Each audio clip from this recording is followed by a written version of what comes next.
Hello and good morning everyone. Today we have moved in a new lecture and in this lecture we are going to discuss some new topic with new ideas and new concepts, right? तो फिर से आप सभी को स्वागत है हमारे इस नए लेक्चर में। चलिए शुरू करते हैं इस लेक्चर में। बट इस लेक्चर को अटेंड करने से पहले you should must make sure, आपको ये निश्चित कर लेना चाहिए था कि आपने प्रीवियस लेक्चर को देखना है और देख लिए हो, राइट? अब आगे का जो टॉपिक है हमारा दैट इज द मिनरल्स से रिलेटेड टॉपिक है हमारा। तो आइए चलिए जानते हैं इसी मिनरल्स के बारे में बातें करते हुए, राइट?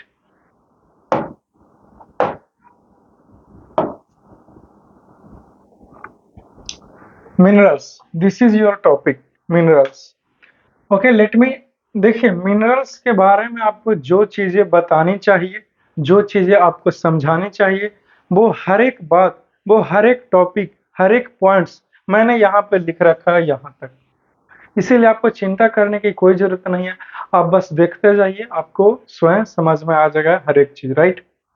आइए चलिए जानकारी लिया जाए। Our body needs minerals for its proper functioning, normal growth and good health. हमारा बॉडी मिनरल्स लेता है, मिनरल्स चाहिए, ठीक है? किस लिए जी? तो प्रॉपर फंक्शनिंग के लिए और नॉर्मल ग्रोथ के लिए एंड गुड हेल्थ के लिए, और अच्छे हमारा स्वास्थ्य अच्छा रहे, हमारे बॉडी ग्रो करे, इतना बड़ा से इतना बड़ा फिर इतना बड़ा हो जाए। तो इसके लिए हमारे बॉडी को क्या चाहिए? तो मिनरल्स की जरूरत पड़ती है, आवश्यकता होता है, राइट? यहाँ भी मिनरल्स ही होगा, आई है। Next point, minerals are needed to build bones and teeth. Minerals किस लिए चाहिए? तो हमारे बोन्स, हमारे हड्डियों बने और उसकी लंबाई चौड़ाई मोटाई सब बढ़े, उसके लिए मिनरल्स लेना है। और दांत की मजबूती के लिए भी मिनरल्स चाहिए। और किस लिए मिनरल्स चाहिए? तो फॉर्मेशन ऑफ ब्लड, हमारे शरीर में ब्लड बने, उसके लिए भी मिनरल्स चाहिए। कोगुलेशन ऑफ ब्लड, जैसे कि मान लिया जाए क्या होता है कि कहीं कट छट गया तो वहां से ब्लड निकलने लगता है, तो ब्लड जम जाए, ब्लड क्लॉट कर जाए, वहां पे रुक जाए, तो उसके लिए भी हमें मिनरल्स की आवश्यकता पड़ती है, मिनरल्स बॉडी में चाहिए। और किस लिए? तो फंक्शनिंग ऑफ मसल्स, हमारा मसल अच्छे तरीके से फंक्शन करे, वर्क करे, काम करे, उसके लिए मिनरल्स चाहिए। नर्व्स, हमारे माइंड में जो नर्व सिस्टम है उसके लिए भी मिनरल्स चाहिए। एंड थायराइड ग्लैंड, हमारे गले में जो ग्लैंड है that is a thyroid gland, उसके लिए भी क्या चाहिए? मिनरल्स चाहिए, एटसेट्रा। और भी बहुत कुछ हो सकता है, राइट?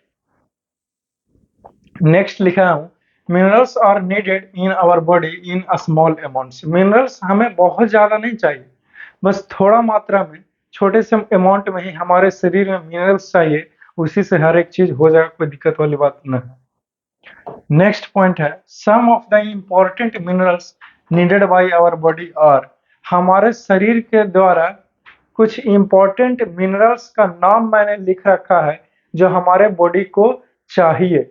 जैसे में कैल्शियम मिनरल्स है, ये भी चाहिए हमारे बॉडी को। फास्फोरस मिनरल्स है, ये भी चाहिए। Iron, iodine, sodium and potassium, ये सारे के सारे मिनरल्स के नाम हैं जो हमारे बॉडी को चाहिए। तो पोटेशियम क्या डायरेक्ट खा जाएंगे इसका एलिमेंट्स? पोटेशियम को नहीं, साल्ट के रूप में चाहिए, यानी कि भोजन के रूप में चाहिए ये मिनरल्स सारे, right?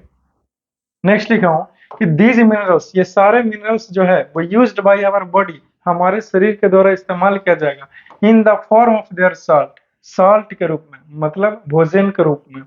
And not as elements, elements के तरह नहीं कि एलिमेंट लाओ भाई सोडियम खा लेते हैं डायरेक्ट, ऐसे नहीं होता है। नेक्स्ट है, so when we talk of minerals, इसीलिए जब हम मिनरल्स की बातें करते हैं as a component of food, जो कि भोजन का रूप है, इट एक्चुअली मीन्स, तो उसका मतलब होता है मिनरल साल्ट। समझ गया ना? मिनरल्स की बातें कर रहा हूँ। मिनरल्स का हिंदी में नहीं होता खनिज। तो खनिज क्या वो जो पहाड़ों में से कोड़ा जाता है उसको खाएंगे? नहीं, यहाँ पे मिनरल्स का अर्थ हुआ मिनरल साल्ट। समझ गए? तो मिनरल्स के बारे में जितनी जानकारी आपको देने लायक था, जितना आपको सिखाने लायक था, मैंने यहाँ पे लिख दिया है और आपको बता दिया। आप चाहो तो आप इसे लिख लो, if you wants then you can write it, right? आप इसे अपने कॉपी में अच्छे तरीके से सुंदर हैंड राइटिंग में लिख लीजिए ताकि कोई दिक्कत ना हो। अगला हमारा टॉपिक है कैल्शियम एंड फास्फोरस के बारे में। तो कुछ मिनरल्स के बारे में जान लेते हैं। कैल्शियम और फास्फोरस मिनरल्स के बारे में हम लोग जानकारी लेते हैं, राइट। लिखा हूं, calcium is needed for making bones and teeth. Calcium किस लिए चाहिए? तो कैल्शियम से हड्डी मजबूत होता है, सुना होगा कभी ना कभी। और हमारे दांत को भी कैल्शियम की आवश्यकता है ताकि हमारा टीथ हेल्दी रहे और बोन्स मजबूत रहे, उसके लिए कैल्शियम खाना है। Next point, calcium also helps in the proper functioning of heart and other muscles.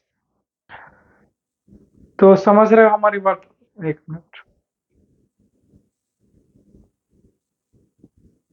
हाँ, तो मैं ये बोल रहा था कि कैल्शियम हमारे बॉडी को चाहिए। क्यों चाहिए जी? तो हमारे हार्ट अच्छे तरीके से फंक्शंस करे, काम करे, उसके लिए हमें कैल्शियम लेना चाहिए। और भी अदर मसल्स अच्छे तरीके से वर्क करे, उसके लिए भी हमें कैल्शियम की आवश्यकता पड़ती है, राइट। तो चलिए इसे लिख लीजिए, फटाफट से नोट करो, कहीं कुछ और भी बातें मैं बता सकूं। लिख लिया होगा?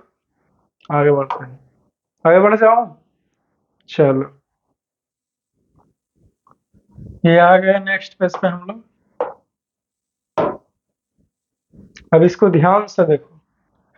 मसल के लिए तो as well as in the clotting of blood, हमारे वही हुआ कि जब हमारा कट जाता है तो ब्लीडिंग होने लगता है, तो वो ब्लीडिंग रुक जाए उसके लिए क्या होता है, टर्म इस्तेमाल करते हैं क्लॉटिंग ऑफ ब्लड, यानी कि ब्लड जम जाए, तो उसके लिए भी कैल्शियम की आवश्यकता पड़ता है।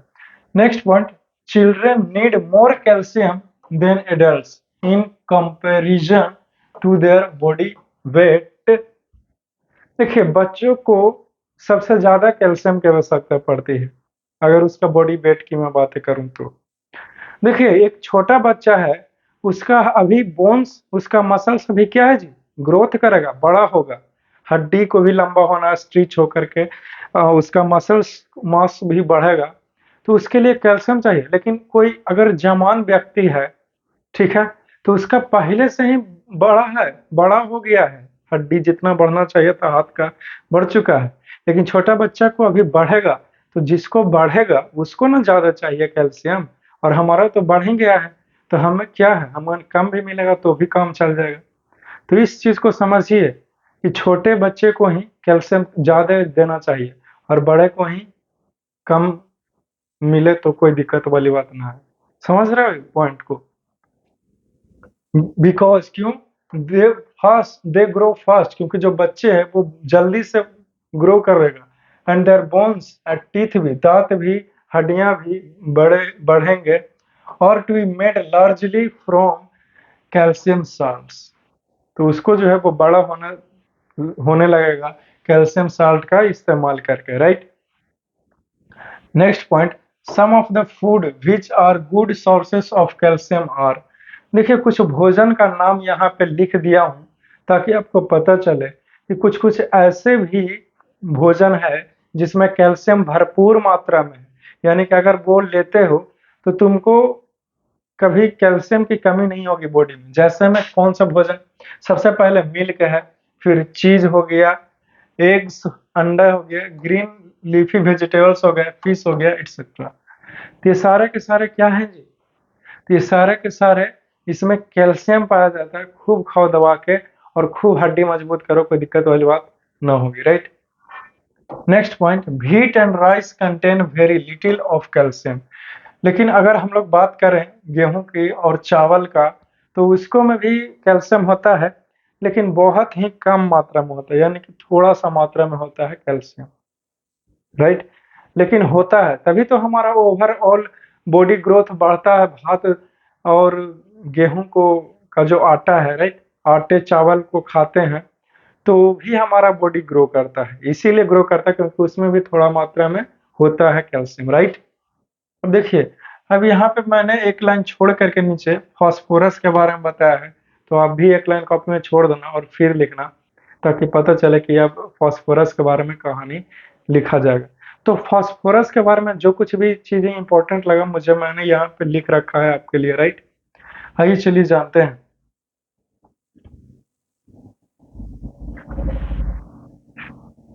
तो phosphorus is needed for the formation of bones and teeth. Phosphorus किस लिए चाहिए?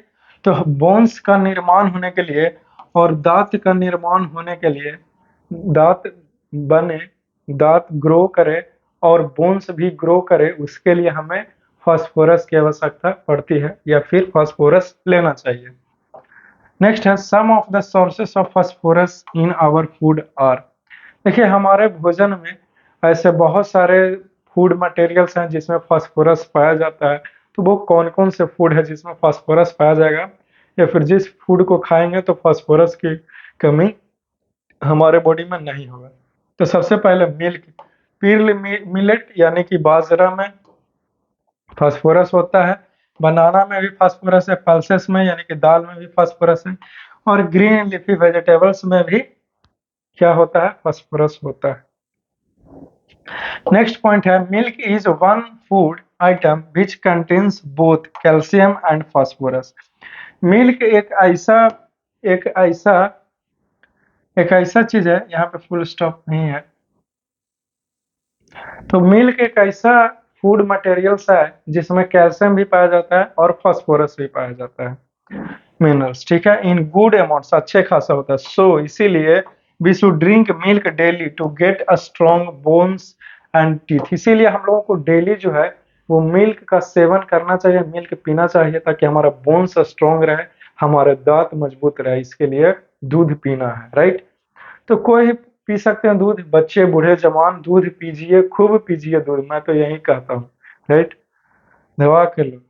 चलिए, if you wants then you can write it. आप चाहो और आप इसे लिख डालो, अपने कॉपी में लिखो, ताकि कोई दिक्कत वाली बात ना हो जाए।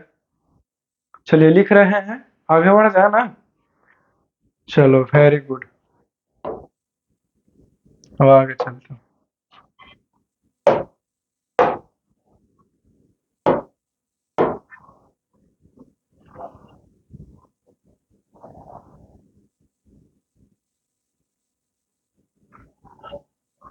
चलिए, अब हमारा नेक्स्ट टाइप ऑफ मिनरल है, दैट इज द आयोडीन। तो अब कुछ आयोडीन के बारे में जानकारी जो है वो हम लोग कलेक्ट करेंगे, इकट्ठा करेंगे, और इसी के बारे में आपको सिखाऊंगा, राइट।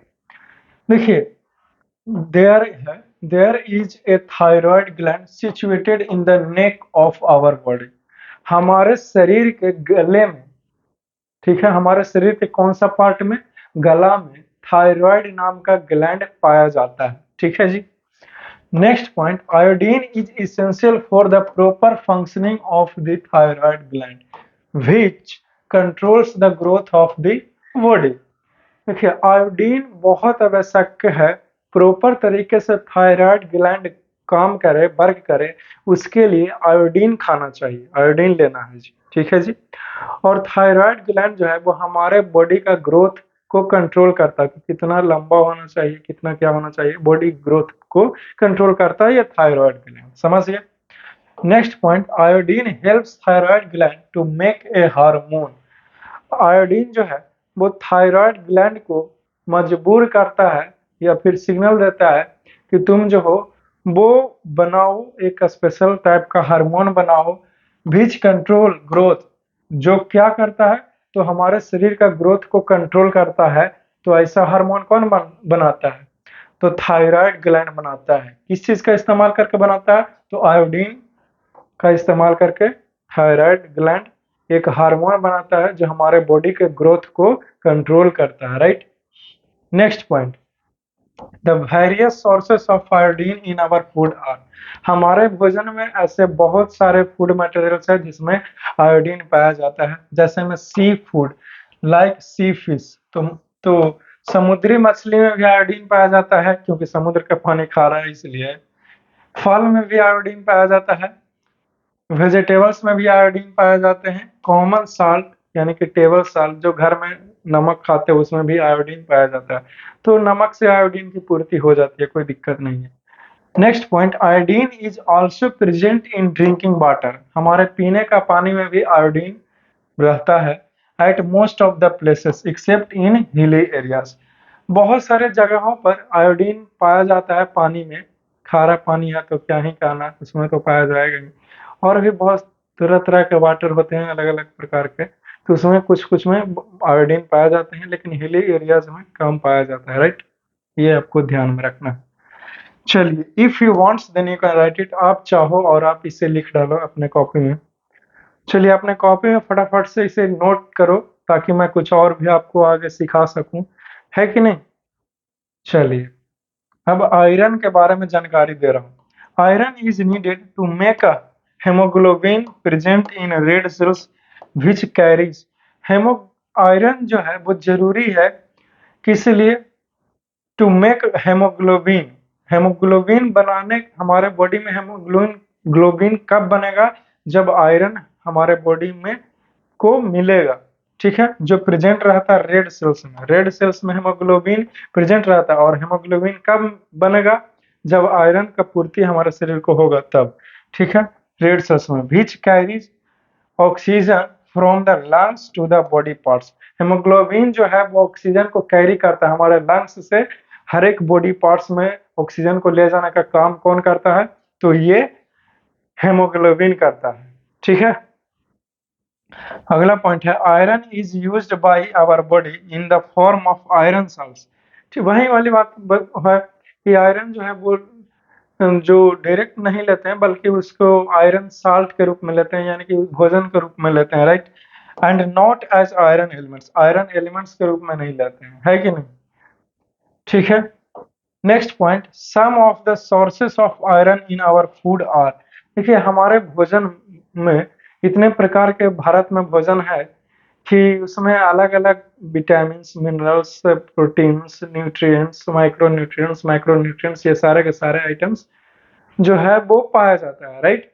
तो वैसे कौन सा भोजन है जिसमें आयरन पाया जाएगा? तो लिखा हूं स्पिनक, यानी कि पालक का साग, या फिर और भी कुछ नॉर्मल साग में भी क्या पाया जाता है? तो ये क्या बोलते हैं उसको, आयरन पाया जाता है, right. Other other green leafy vegetables में भी क्या पाए जाते हैं? तो उसमें भी ये पाया जाता है, क्या बोलते हैं उसको, आयरन पाया जाता है। एप्पल, सेब में भी आयरन पाया जाता है। एग्स, अंडे में भी आयरन पाया जाता है। लीवर में, सेरियल्स में लाइक बाजरा और पल्सेस, ये सारे के सारे जो है वो इसमें आयरन पाए जाते हैं, राइट। तो चलिए, अगर नहीं लिखे हो तो अभी भी मौका है, आप इसे लिख लीजिए ताकि आगे मैं बढ़ जाऊं। आगे चले चले आगे। और ग्राउंड नट्स में भी आयरन पाया जाता है, राइट। तो देख सकते हो कि ग्राउंड नट्स में जो है वो आयरन पाया जाता है, राइट। चलिए, if you wants then you can write it. आप चाहो तो आप ही पहले से लिख लो, पीछे मैं एक्सप्लेन कर दूंगा, राइट। कोई दिक्कत वाली बात नहीं है, ठीक है जी। अब देखिए, वाटर के बारे में कुछ कुछ जानकारी लेते हैं। देखिए, water is essential for life. पानी ही जीव, जल ही जीवन है। ये तो कहावत कौन नहीं सुना होगा, हर एक कोई सुना है, राइट। वही बात है कि water is essential for life, जीवन के लिए पानी अति आवश्यक है। But it has no food value. लेकिन अफसोस की बात यह है कि इसमें कोई फूड वैल्यू नहीं है, इसमें कोई न्यूट्रिशंस वगैरह इस सब पानी में नहीं है, इन आवर बॉडी, हमारे शरीर में, right. Next point, a person can live without food. कोई व्यक्ति है जो बिना भोजन के तो रह सकता है, लेकिन वो बिना पानी के लंबे समय तक सरवाइव नहीं कर सकता है।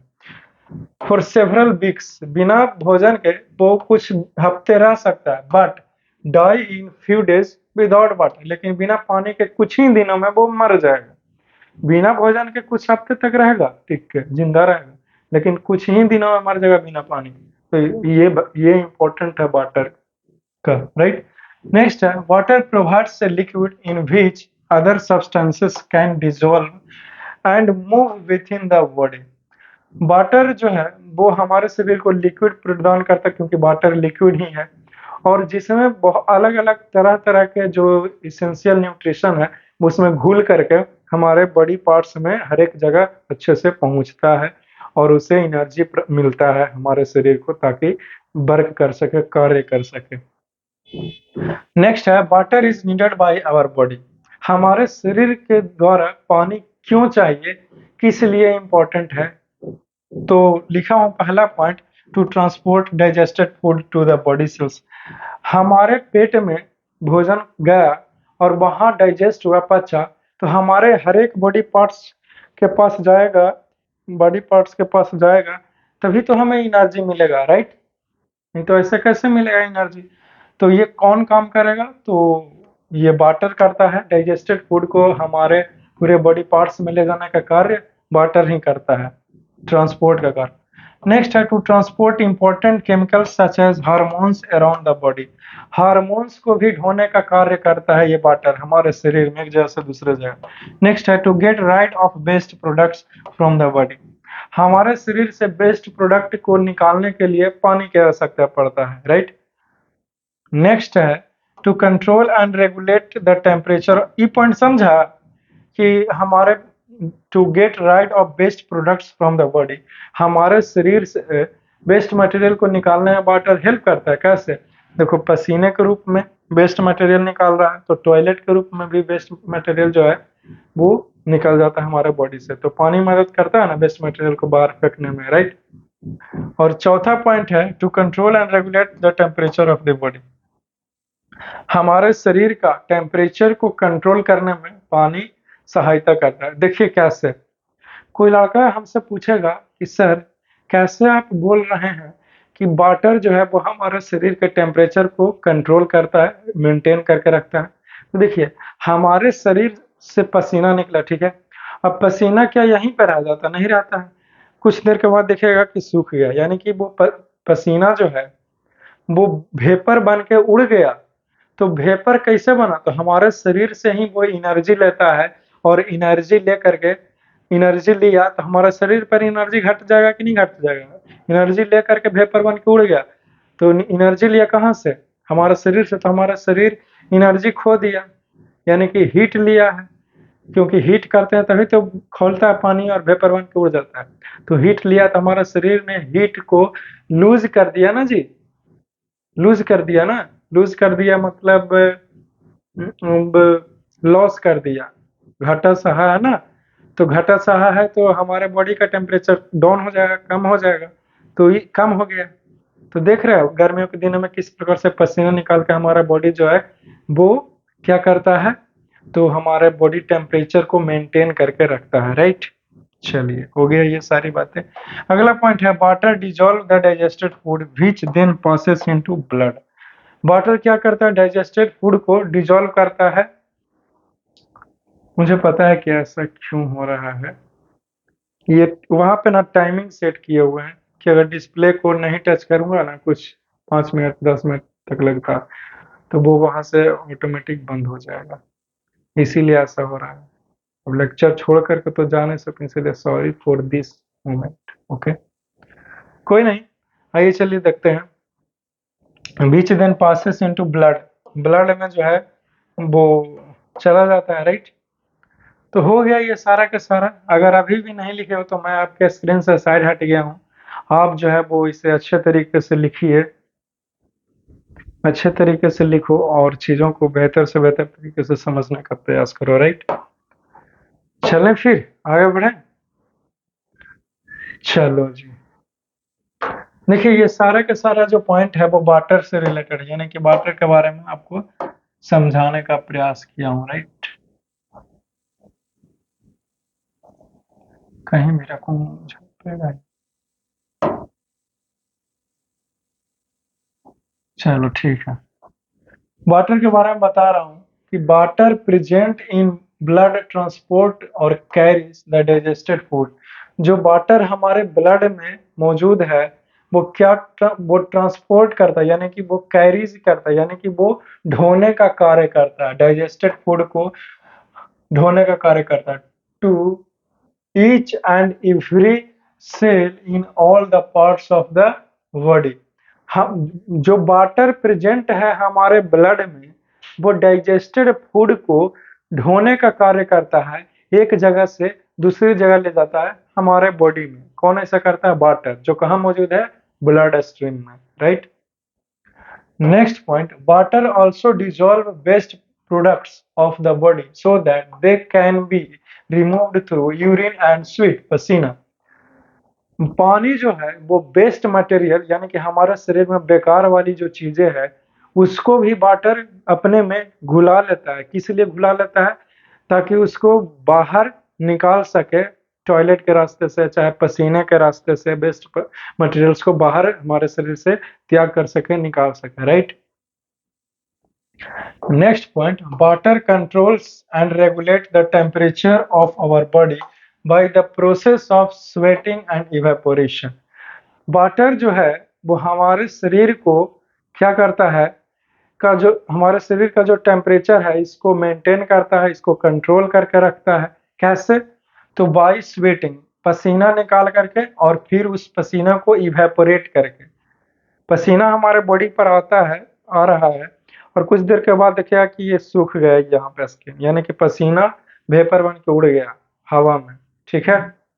तो ऐसा कैसे हो रहा है स्वेटिंग और इवेपोरेशन से, इसका मैकेनिज्म बताइए, इसका क्रिया बताइए पूरे के पूरे, कैसे कैसे हो रहा है। तो मैंने ऑलरेडी आपको बता दिया कि किस प्रकार से इवेपोरेट करता है वाटर, हमारे शरीर से एनर्जी को लॉस करता है, पहले बता दिया ना, वहीं चीज लिखा हूँ। दिस हैपेंस एज फॉलोज, यानी कि ये कुछ निम्नलिखित तरीके से होता है। कैसे होता है? तो when the outside temperature is high, जब बाहर का जो टेम्परेचर है वो हाई है, यानी कि हमारे सराउंडिंग एरियाज का टेम्परेचर हाई है, तो water comes out through the skin, तो पानी जो है वो हमारे शरीर से बाहर निकलता है स्किन के रास्ते से, ठीक है, in the form of sweet, पसीने के रूप में बाहर आता है। When this sweets evaporates from the body, from our body, और ये जो पसीना है वो हमारे शरीर से इवेपोरेट कर जाता है, यानी कि भाप बन के उड़ जाता है, दिखता नहीं है लेकिन उड़ जाता है। तो it takes the heat required for evaporation, तो जो भाप बन के उड़ गया, तो ये जो एनर्जी है, हीट है, वो हमारे शरीर से ही लेता है, फ्रॉम आवर स्किन, हमारे स्किन से ही लिया। तो बाई लूजिंग हीट, हमारे स्किन से हीट लेकर के उड़ ही गया, तो हमारा जो स्किन है वो हीट को लूज कर दिया ना, लॉस कर दिया ना, लॉसिंग हीट। इसी के कारण our skin cools down a little bit, we feel cool and comfortable, और हमारा स्किन जो है वो इसी कारण से कूल हो जाता है, ठंडा हो जाता है, और लिटिल बिट और कुछ हद तक हम लोग जो है वो ठंडा महसूस करते हैं, और फिर आरामदायक यानी कि कंफर्टेबल महसूस करते हैं, right. Next point, our body needs 2 to 3 litres of water every day, हमारे शरीर को 2 से 3 लीटर पानी जो है वो डेली चाहिए, यानी कि रेगुलर चाहिए, डेली 2 से 3 लीटर पानी चाहिए हमारे शरीर को। Next point, we get most of the water that our body needs by drinking water, milk, तो हमारा शरीर को जो डेली पानी का आवश्यकता पड़ता है वो किस रूप में हम लोग पानी ले लेते हैं, तो ड्रिंकिंग वाटर, पीने का पानी के रूप में ले लिए डायरेक्ट, या फिर मिल्क में भी पानी होता है, मिल्क से भी पानी ले लिए, चाय पी लिया, कॉफी पी लिया, जूस पी लिया, ये सब में पानी होता है, ठीक है। तो यहाँ से पानी की पूर्ति हमारे बॉडी में हो जाता है, बॉडी को हो जाता है, right. Next point, the fresh fruits and vegetables also provide us A lot of water, तो जो फ्रेश फ्रूट्स होते हैं, ताजा फल और सब्जियां, उसमें भी पानी होता है। फॉर एग्जाम्पल, जैसे में tomatoes, melons, cabbage, lettuce contain a lot of water, ये सारे के सारे सब्जियां हैं जो जिसमें पानी मौजूद होता है, इसीलिए कद्दू की सब्जी बनाएगा ना तो पानी नहीं भी डालेगा तो भी पानी छूट जाएगा उसमें से, जैसे बोलते हैं पानी छूट गया, तो वाटर रहता है, तो वो एक्चुअली में वाटर वो रहता है उसमें, राइट। तो अगर अभी भी नहीं लिखे हो तो मैं आपके स्क्रीन से साइड हट गया हूँ, आप इसे अच्छे तरीके से अपने कॉपी में लिख लीजिए ताकि कुछ और भी बातें मैं आपसे कर सकूं, राइट। चलिए लिख लिया, आगे बढ़ जाए, आगे बढ़े, चलें। हाँ हाँ देख लो, कोई दिक्कत नहीं है, देख सकते हो, चलें आगे। चलो,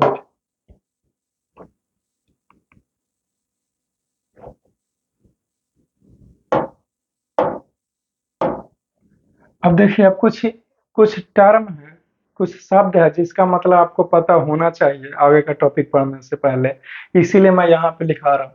तो होल मील लिखा हूं मैं, होल मील, होल मील क्या है, तो the flour made from the entire wheat grains और whole wheat grains from which, bran का मतलब हुआ भूसा, ब्रान का मतलब हुआ भूसा, is not removed is called whole meal flour. देखिए हम लोग आटा जो है वो कैसे बनाते हैं, तो गेहूँ होता है, तो गेहूँ को पहले तो थ्रेसर में डाल करके गेहूँ को अलग कर लेते हैं और भूसा को अलग कर लेते हैं और फिर उस गेहूँ को उससे आटा बनाते हैं और हम लोग रोटी खाते हैं। लेकिन ये व्होल मील क्या है? व्होल मील का मतलब होता है, व्होल मील का अर्थ ये हुआ कि गेहूँ का जो छिलका है ना, हैं? वो छिलका सहित आटा बना देंगे, तो वो हो जाएगा व्होल मील, जो जानवरों के लिए। यानी कि भूसा को अलग नहीं करेंगे गेहूँ से, बल्कि भूसे के साथ ही गेहूँ को पीस देंगे, तो वो हो जाता है व्होल मील कहलाता है। समझ गया ना? हाँ। अगला पॉइंट लिखा हूँ, whole meal flour products include whole meal chapati and whole meal bread.